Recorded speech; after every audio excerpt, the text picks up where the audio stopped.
हिला दिया है। सऊदी पर हमला किया, सऊदी ने कहा हमने रोक लिया, लेकिन दुनिया ने देखा, सऊदी में रहने वाले रियाद के लोगों ने खुद बताया कि रज़ा मिसाइल ऐसे गिर रही थी कि धरती हिल रही थी। दोस्तों, आगे की बात करते हैं। ईरान ने कतर में दुनिया के सबसे बड़ी LNG बनाने वाली, लिक्विफाइड नेचुरल गैस बनाने वाली कंपनी पर ऐसा हमला किया, उस रिफाइनरी सिटी पर ऐसा। देख लीजिए, खुद कंफर्म किया है कतर की डिफेंस मिनिस्ट्री ने। दोस्तों, लफान इंडस्ट्रियल एरिया को उड़ा दिया है ईरान ने। ईरान ने पहले ही कहा था, अब यहां तो आलोचना है इसमें, लेकिन ईरान ने पहले ही कहा था कि हमारे गैस फील्ड को अगर निशाना बनाया और बिजली घर को निशाना बनाया तो हम पूरे अरब में निशाना बनाएंगे खुला। हजरात, इजराइल ने जानबूझकर हमला किया, ट्रंप ने आदेश दिया, ईरान की गैस फील्ड को उड़ाया, बिजली घर को उड़ाया, उस बिजली घर को जिससे 80% ईरान को बिजली मिलती है। ईरान ने उसके बाद नए जंग का ऐलान कर दिया और उसके बाद जो अरब देश हैं, खासकर कतर हो या कोई और, जितने भी हैं, सबने खुलकर निंदा की। यहां तक कि कतर ने खुद कहा था कि ये इजराइल ने गलत कर दिया, इससे तो जंग और बढ़ेगी। इसके बाद ईरान ने वार्निंग जारी की और पूरे अरब में निशाना बनाना शुरू किया ऑयल रिफाइनरीज कंपनियों को, जो खुद अरब की हैं, जिनका अमेरिका से लेना देना नहीं है। लेकिन अब वो लफान इंडस्ट्रियल सिटी पूरी तरह से बंद हो गई है, तो दुनिया पर असर पड़ेगा ही।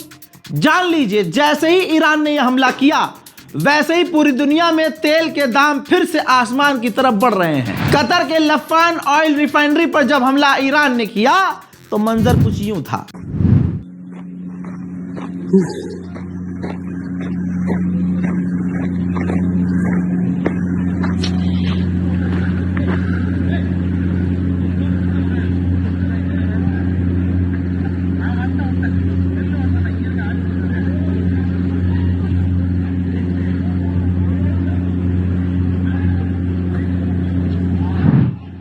सऊदी अरब, अल्लाह अकबर, सऊदी अरब कह रहा है कि हमने ईरान की मिसाइलों को रोक दिया है। ठीक है, हमने मान लिया, रोक दिया। फिर ये सऊदी अरब की एक और वीडियो देख लीजिए, बल्कि 2 वीडियो देख लीजिए, जिसमें मिसाइलें गिर रही हैं। Astagfirullah, astagfirullah, boom 2 kali. Hah? Alarm bunyi, boom. Iya, jangan send WhatsApp aja. Iya ya. Lanjut orang. Ada ya, masalah.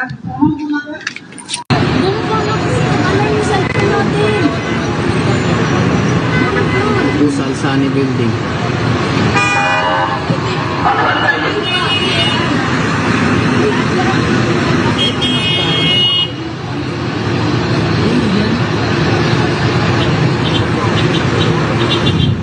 अब इसके आगे सुनिए। इराक, बहरीन, UAE और इसके अलावा 1-2 और देशों के नाम आने वाले हैं अरब के, जहां पर ईरान ने ऑयल रिफाइनरियों पर डायरेक्ट हिट किया है। मेरे दोस्तों, पूरी दुनिया की सबसे बड़ी नेचुरल गैस फील्ड ईरान के पास थी, जिस पर इजराइल ने हमला किया अमेरिका के कहने पर, और उसके बाद ईरान ने अरबों को निशाना बनाया। ठीक, ये चीज बारीकी समझ में आनी चाहिए आपको। अब जब ये तमाम अरब देश भड़क गए कि भाई इससे तो ईरान और बिदक जाएगा, तेल के दाम और आगे बढ़ेंगे, तो डोनाल्ड ट्रंप ने कहा है कि देखो, हमें बताया है इजराइल ने, हमें बताकर ईरान के ऊपर उसकी गैस फील्ड पर हमला किया इजराइल ने, लेकिन इस हमले में हम शामिल नहीं थे। तो पूरी चतुराई से अमेरिका पीछे हो गया है कि जी इजराइल ने किया। जी याद रखिएगा, इजराइल और अमेरिका दोनों में कोई फर्क नहीं है, दोनों साथ हैं। ईरान के विदेश मंत्री ने पाकिस्तान, तुर्की और इजिप्ट के विदेश मंत्रियों से फोन पर बात की है और साफ कहा है कि यह जंग उसने शुरू की, अमेरिका ने, बढ़ा भी वही रहा है, और हमारे सिविलियंस और उनके एसेट्स पर जो हमला कर रहा है, इससे सारी दुनिया पर असर पड़ेगा और हम अपने सिविलियन को बचाने के लिए कुछ भी करने को तैयार हैं। ईरान के राष्ट्रपति भी आग बबूला, जो राष्ट्रपति शांत रहता था, पेजेश्कियान, उस व्यक्ति ने भी यह कह दिया है कि जो ईरान के गैस फील्ड पर इजराइल ने हमला किया है, इसका रिजल्ट छोटा मोटा नहीं होगा, इसका परिणाम खतरनाक होने वाला है। यानी ईरान और खतरनाक मोड में लड़ने वाला है और बड़े हमले अब दुनिया में होने। मतलब ये चाहता नहीं था ईरान, और ऑब्वियसली पूरी दुनिया नहीं चाहती थी, लेकिन दुनिया का हर एक इंसान देख ले अमेरिका और इजराइल की बदमाशी। उधर कतर ने पता कितना बड़ा बयान दिया है, ये देखिए। कतर की सरकार ने कहा कि जो हमारी गैस फील्ड पर, ऑयल फील्ड पर डायरेक्ट हमला हुआ है, ये हमारे नेशनल इंटरेस्ट के लिए खतरा बन चुका है, नेशनल लेवल पर खतरा बन चुका है। हजरात, ये बात तो कतर को भी सोचनी चाहिए। हालांकि कतर के प्रधानमंत्री ने ईरान की गैस फील्ड पर हमला देखते ही तुरंत ये बयान दे दिया था कि ये इजराइल ने गलत किया है, ये अमेरिका ने गलत किया है। लेकिन दोस्तों, ये है तो सारे उन्हीं के साथी, ये है तो अमेरिका के साथी, ये है तो इजराइल के साथी, फिर झेलना पड़ेगा। कतर के गवर्नमेंट ने कह दिया है कि ये हमारे देश के लिए खतरा हो गया है। अब उधर कैस्पियन सी में सुनिए, ईरान के समर्थक सुने, कैस्पियन सी के अंदर इजराइल के फाइटर जेट ने उड़ान भरी और कैस्पियन सी के अंदर ईरान की नेवी की 5 बोट थी, उसको उड़ा दिया है। वीडियोस आपके सामने।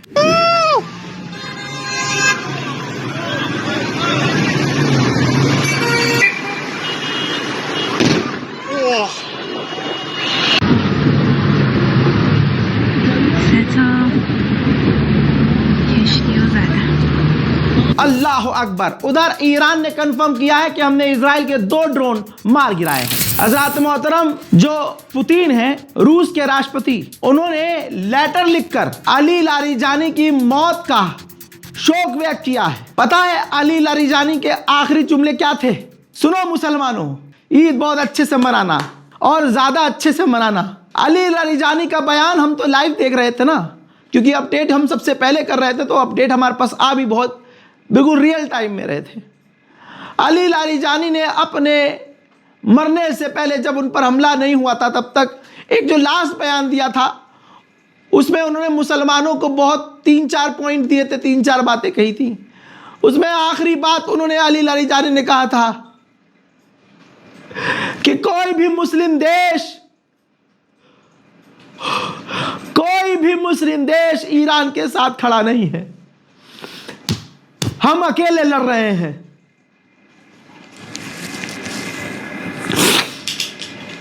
ऐसी सिमिलर बातें ईरान के जितने लीडर शहीद हुए हैं सबने कही है कि हम अकेले हैं। मुसलमानों, ऐ मुस्लिम देशों, भारत के मुसलमान की क्या बात करूं, उत्तम नगर के मुसलमानों के काटे जाने की तैयारी है। सरकार, दिल्ली पुलिस चुपचाप इंतजार कर रही कि हां ये हो। ये मुसलमान अपने आप को बचा नहीं सकते हिंदुस्तान के, मैं इनकी क्या बात करूं। उन्होंने भी मरते मरते शिकायत मुस्लिम देशों से की कि कोई खड़ा नहीं हुआ हमारे साथ। ये बात ता कयामत हम याद रखेंगे। मोहतरम हजरात, लीजिए अलविदा कह दीजिए लारीजानी को। ये तस्वीर आ गई है ईरान के बेहतरीन लीडरों में बेहतरीन लीडर अली लारीजानी को कुम में दफना दिया गया है।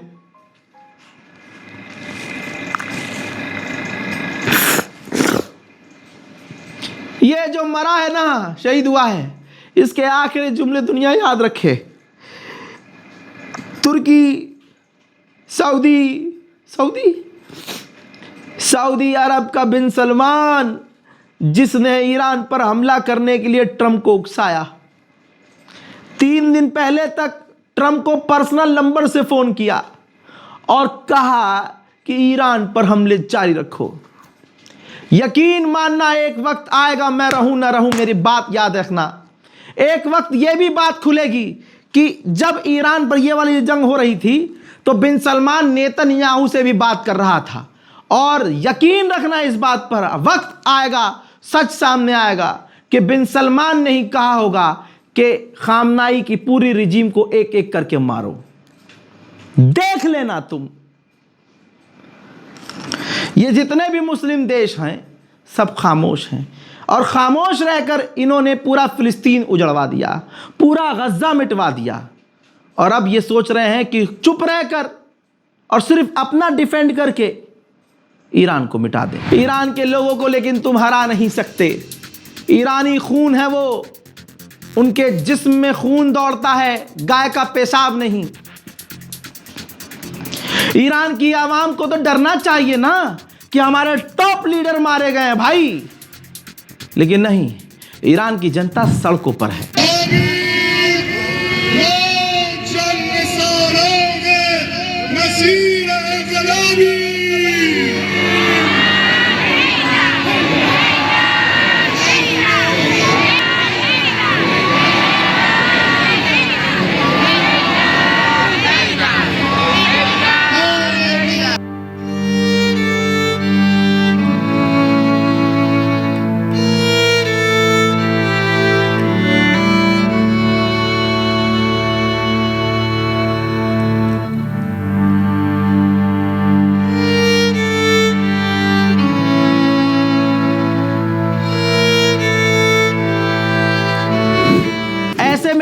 ईरान के अंदर गद्दारों की कमी नहीं है। ईरान ने ऐसे 100 ईरानी लोगों को गिरफ्तार किया है जो इजराइल को और अमेरिका को सपोर्ट कर रहे थे। मैं कह रहा हूं गिरफ्तार क्यों किया है, 2 दिन के अंदर उनको फांसी होनी चाहिए, क्योंकि देश से ऊपर कुछ नहीं होना चाहिए। इजराइल अपने नुकसान छुपा रहा है। जरा ये तस्वीर देखिए, 2 दिन पहले ईरान ने जो बेन गुरियन एयरपोर्ट उड़ाया था इजराइल का, वहां जो प्राइवेट जेट खड़े हुए थे वो किसी लायक नहीं बचे हैं। तस्वीर देख लो ना आप, है किसी लायक? तो इजराइल अपने तमाम नुकसानों को छुपा रहा है। दुनिया की सबसे बड़ी LNG सैटेलाइट इमेज, सोचिए सैटेलाइट इमेज, कतर और बहरीन दुनिया की सबसे बड़ी LNG फील्ड थी, ईरान के हमलों में डायरेक्ट हिट हुई है। दुनिया की कोई ताकत बचा नहीं पाई है, धुआं धुआं हो रहा है, सैटेलाइट में धुआं नजर आ रहा है। ईरान ने धुआं कर दिया है। उधर से हिजबुल्लाह ने भी इजराइल पर हमला कर दिया और इधर से ईरान ने भी मिसाइलें इजराइल पर दागी हैं, जिनमें से कई मिसाइलें इजराइल के कई इलाकों पर गिरी हैं।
לנו לא להעביר מיקומים, נפילה על גג של מבנה ציבורי, לא יותר מזה, כרגע שום דבר אחר.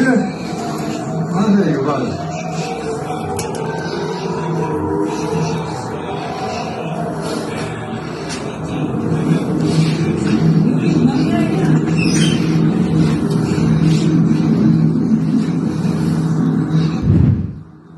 मोहतरम, रूस के डिप्टी प्रधानमंत्री ने कहा है कि हम सामना कर रहे हैं पिछले 40 सालों में सबसे बड़ा ऑयल और गैस क्राइसिस।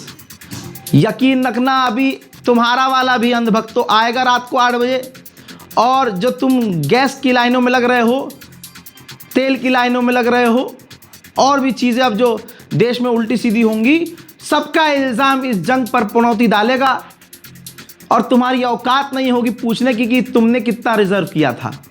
तुमने ऐसे दिन के लिए जो आत्मनिर्भर तुम करते हो, तुमने क्या किया था अब तक? और तुम जब जंग रुकवा सकते हो, मैं तमाम सुअरों के झुंड से और उनकी औलादों से पूछना चाहता हूं, जब तुम्हारा बाप एक कॉल पर जंग रुकवा सकता है, तो तुम्हारे बाप की इतनी औकात क्यों नहीं हो रही है कि कॉल करके जंग रुकवाए? वाय अनभक्तो, वक्त वक्त पर प्रभु श्री राम साबित करते हैं कि तुमने बाप गलत चुना है। इस रिपोर्ट को शेयर कीजिएगा दोस्तों, दुआओं में याद रखिएगा, ईरान को अपनी दुआओं में भी जरूर याद